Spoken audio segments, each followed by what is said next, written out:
With September being Suicide Awareness Month, I thought it'd be important to dedicate an episode to the impact that has on us as parents. So this is what we're going to talk about today. Most importantly, how can you tell if your child is serious about suicide talk or if they're just looking for attention?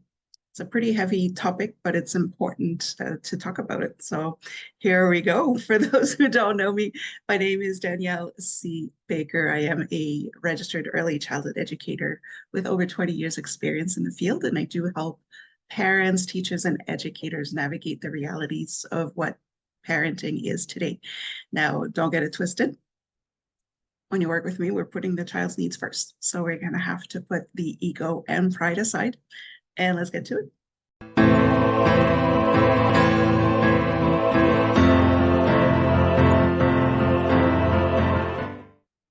Hello, hello, hello. Welcome to the Talk to Danielle podcast. I am your host, Danielle C. Baker. And before we get started, be sure to like, follow, and subscribe to whichever channel you're listening or watching from. And of course, with season 2, this episode is brought to you by the Self-Esteem Doctor Online Academy with the amazing Dr. Simone Alicia. There is a wealth of resources there to help you with your child self-esteem and confidence and so much more. So I'm going to put the link in the description below so you can have a look at that. I highly recommend it. So we're going to jump right in about the suicide talk, and that's something that we actually censors us now if we mention that word, but it is important, and I am going to tell you why a lot of people are saying, if out of sight, out of mind, I don't want to talk about it. But the reality of it is, suicide is the second leading cause of death in the U.S. for children, adolescents, and young adults. So yes, we do need to talk about it. And yes, we do need to stop censoring it, even if it's just the word, because it is a problem. It is this number 2 leading cause of death in the US for our babies. So this means that for our babies, they would rather kill themselves than talk about it. So there's a problem there. We do have something to do. This is why we need to talk about it. This is why we need to stop censoring it, because people are too sensitive about it. Our babies would rather die than talk about it. There's a problem.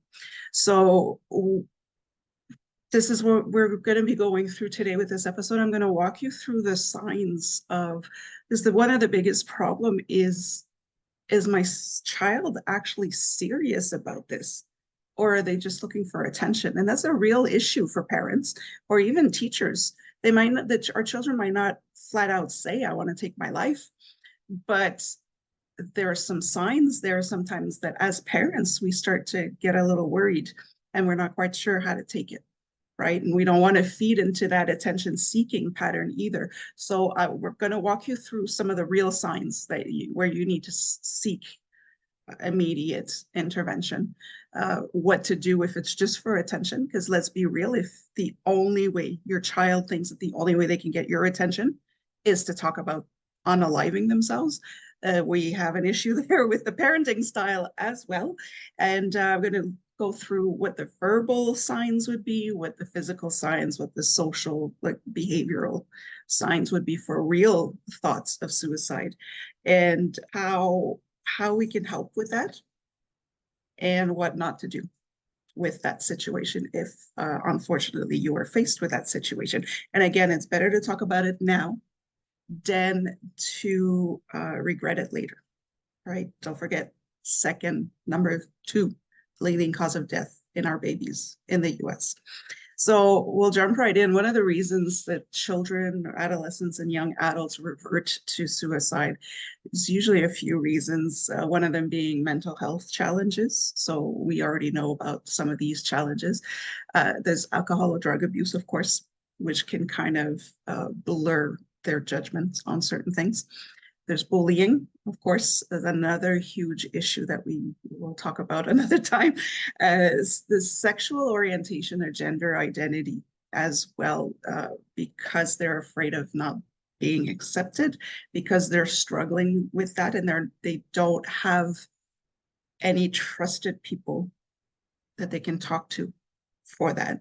will lead to depression, will lead to thoughts of, you know, I'm a bad person, I don't know who I am. And so they could lead to taking a life. And family history. So we do know that if there's a family history of mental health issues and suicides, it can trickle down to the other generations. So those are some of the main reasons for our children, for other people, of course, but from the research that has been done, these are the main causes of a child reverting to that very permanent solution to their problems. Um, so how do you tell if your child is looking for attention or if they're serious about taking their lives? So if they're talking about it, and again, this is something where we need to stay very calm, because if we react, we'll feed into it even more, will cause more distress in our children. So if they're talking about taking their lives, even if it's just the one time they're mentioning it, try without turning it into an interrogation, trying to get a bit more information. If they're just talking about it, okay, you could talk about the impact of suicide. There's a lot of research, there's a lot of resources out there that can help you with having the talk. But if it's real, if it's for real, your child is definitely considering it, then there's more to it. Those words are usually backed up with how they're going to do it. It's also going to be very specific details on how they'll carry it out, when, where. Um, so this is where you will need to act right away. I will give you an example that I've experienced myself professionally with a student who was suffering from certain mental health issues, and then working in collaboration with the parents in the school and the child and the specialists that were helping this child. So already the parents had done quite a lot of work in helping and supporting their children by getting outside help and getting everybody on the same team so that we could support this child. But the teacher did receive an email from that student. We were talking grade 4, so rather young, falls right into that 10, 11-year-old bracket, sent an email in the middle of the night to his teacher telling her exactly how he was going to do it. If he was at school, if he was at the after school program, if he was at mommy's house, or if he was at daddy's house.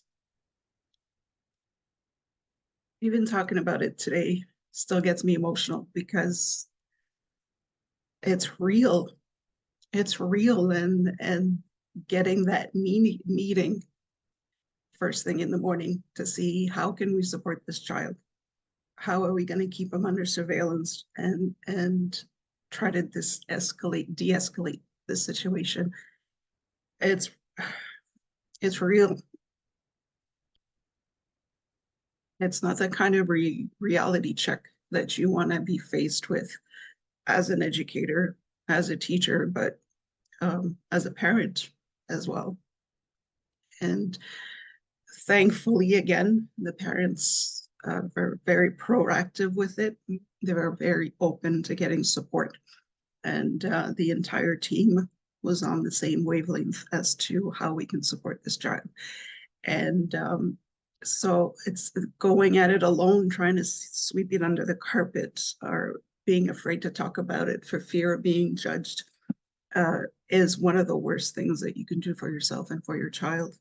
You can actually save your child if you do get help right away instead of waiting it out to see if it'll just pass. Because if it's real, it's not going to pass, and you will not be able to tell. A lot of people say, I know my child, I can tell. You won't. You won't be able to tell, because when this student sent the letter to his teacher, things were going well for him at school. He was always struggling in school with behavioral issues because of his mental health challenges. Things were going well, so it just took everybody, it shook everybody to the core, because he was actually doing good when this happened. So they will back it up with some very specific details. If that happens, they've actually thought about it. They've thought about it a lot. Okay, so do not ignore that sign. It will also be there'll be some physical signs to it, mostly physical signs of depression. So now you're looking at a sudden loss of appetite, extreme fatigue. They are very tired, but their sleep patterns are off as well. They can't sleep. Extreme fatigue, but they can't sleep. So there'll be a change in their sleep patterns as well. And on top of the physical signs of depression that may show up, you'll also get behavioral shifts. So their behaviors will change. They will kind of withdraw from their friends and family. They will be giving away some of their personal belongings, giving gifts to the people they care for. You wouldn't think anything of it, but they're actually starting to let go. They're starting to say goodbye, and there'll be loss of interest in their favorite activities. So this is something that you will see. Let's say a child is really into hockey, right? They're really good at it, and all of a sudden there's a decline in the interest, and all of a sudden they don't want to play it anymore. It was kind of their way out of, a way to get out of their heads, but now they've completely stopped it altogether. That's just an example. They will start isolating themselves more frequently as well. So the way that I explain it to parents when I work with parents or other specialists is you're looking at the social circle, and somebody who's very serious about suicide will start to um, the circle starts to get smaller and smaller and smaller, where all of a sudden it's just the self, it's just me, and I've got no way out. And this is when it happens. So those are things that you need to pay attention to. Now, if they're just looking for attention, I'll go on to how to help in that, but I just want to make a side note about your child is just looking for attention. It does happen. There will not be that many details. There will not be physical signs of depression. There will not be any changes in their social behaviors, in their special interests, So it still requires a talk or a way to change that so that they don't think that they can get your attention that way. But you're still going to need some kind of support, because if your child believes that the only way they can get your attention is by talking about unaliving themselves, uh, the, there's an issue. We really need to start reconsidering the parenting style, because this is a way of telling you that they're not being heard. They don't feel heard, and their emotional needs are not being met. So there's a lack there from you for them to go to that extreme. And they'll know they get a reaction out of you. Sometimes they just want to test if there's been some rough times in the family dynamic or in their behaviors, school or whatever. They may use it to test you to see if you still love them, because they will feel unworthy. They will feel not lovable, all of that. So it's a way of them testing, and your reaction will definitely influence their decision on this. But just know that if they are using that as an example, you do need to have some kind of talk. You do need to get some kind of support to make sure that your child's needs are being met. Even if it's nothing extreme, your child is going through some kind of emotional distress, emotional challenge. So you do need to come in on a more gentler side of things to soothe that over, so it doesn't happen again, or it doesn't escalate to something much bigger. Um, so how do you help? All right, you get there. You're noticing that your child's behaviors are changing. You're noticing you're kind of losing your child a little bit, especially as they go into the teen years or the young adult years. You may notice that you're starting to disconnect. Uh, and the first thing, your child doesn't even need to show signs of distress in any way. Your child learns through your actions. So the first thing that you could do to avoid having to go through a situation like this with your child is to take care of yourself. You need to take care of yourself. You always have that thing where you can't pour from an empty cup. Your child is learning through your behavior. So if you're spreading yourself thin, if you're pushing yourself into a burnout, you're not teaching your child how to properly manage their mental health status, their mental health situation. So it's very important to take care of yourself and show your child how to take care of yourself when things are a little heavier than usual, so that they can follow suit. And also, if you are going through a rough patch and concerns and scares about your child's mental health challenges, taking care of yourself is going to help you replenish so that you can show up better for your child and you can support them better and give them the support that they actually need. So you do need to take care of yourself. It's not a selfish thing. You need also to work into opening up those doors to communication. So even at a very early age, you need to be able to have that dynamic with your child where they will feel comfortable coming to you to talk to you, even if they're very difficult conversations to have. So if you shut down your child every time you're talking about something that makes you uncomfortable, that can lead to the fact that they won't feel safe coming to you with their issues. So they're going to bottle that up or go to other sources that may not have their best interest at heart. So you need to work that out. You could also kind of build your villages, kind of terminology that I use is surround yourself and your child with people that can add support. If ever your child doesn't feel comfortable talking to you, maybe there's an auntie or an uncle or a coach or a teacher. In this example that I gave you, the student felt safe talking to the teacher at that moment. And so it's important to not isolate yourself in that situation. Open it up to people that you can trust so that your child can go to them if ever they don't feel comfortable coming to you. Don't take it personally either. It doesn't mean that you're a bad parent. It doesn't mean that you did something wrong. Is sometimes your child will not want to open up fully to you because they don't want to hurt you with their problems. So sometimes it's just easier to go with a neutral third party. And that's perfectly okay. As long as that other person knows to come back to you with some details so that you can adjust and you can support your child as needed. Um, Pay attention to the behaviors as well. Like as mentioned earlier, there's some physical behaviors, there's some social behaviors that may change. So pay attention to the signs. Your child, your child, you know how your child is. So keep an eye on that. Pay attention if you're starting to doubt that there may be some issues there. Don't force it on them. Don't interrogate them, like I was saying earlier, but just pay attention and see how are things going. Maybe there's a family situation that could be a little concerning to them. It could be at school. It could be a lot of external stress that you're not aware of. So it's important, especially if it's bullying related.